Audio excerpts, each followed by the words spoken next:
ची काम करणारे सर्व पदाधिकारी आणि इलेक्टेड मेंबर अशी ही सभा झाली। आपण सगळं पाहिलं असेल की तुडुंब गर्दी होती आणि एक मताने या सर्व विचार झाले।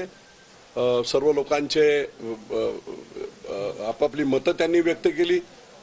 जिल्हा प्रमुख दिलीप बाबा यादव असतील त्यांनी मत व्यक्त केलं, सभापती असतील त्यांनी मत व्यक्त केलं, आमचे युवाचे अध्यक्ष असतील मंदार गिरमे त्यांनी मत व्यक्त केलं आणि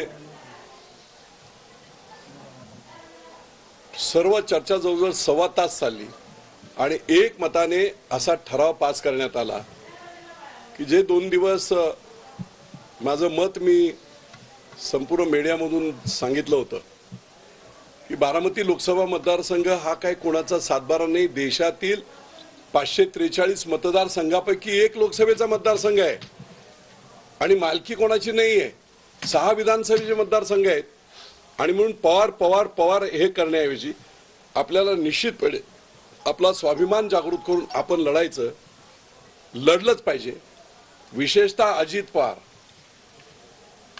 2019च्या निवडणुकीमध्ये मी जरी त्यांच्या मुलाच्या विरुद्ध प्रचार केला होता तो राजकारणाचा एक भाग आणि माझं कर्तव्य म्हणून केला होता, वैयक्तिक नव्हतं केलं, परंतु अजित पवारांनी सभ्यतेची सगळी नीच पातळी गाठली। मी 23 दिवस लीलावतीमध्ये ऍडमिट होतो,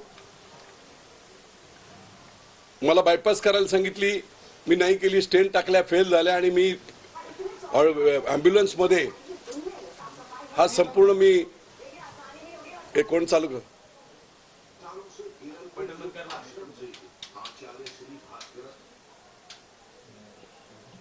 संपूर्ण कार्डियक ॲम्ब्युलन्स मध्ये माझा प्रचार झाला आणि अजित पवारांनी या पालखीत आल्यावर असं सांगितलं, मरायला लागलेला आहे तर कशाला निवडणूक लढवताय, तुम्ही खोटं बोलताय, लोकांची सहानुभूती घेण्यासाठी हे खोटं चाललेलं आहे काम तुमचं।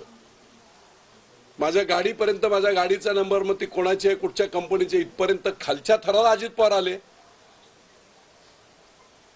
आणि तू कसा पुढे निवडून येतो तेच मी आता बघतो।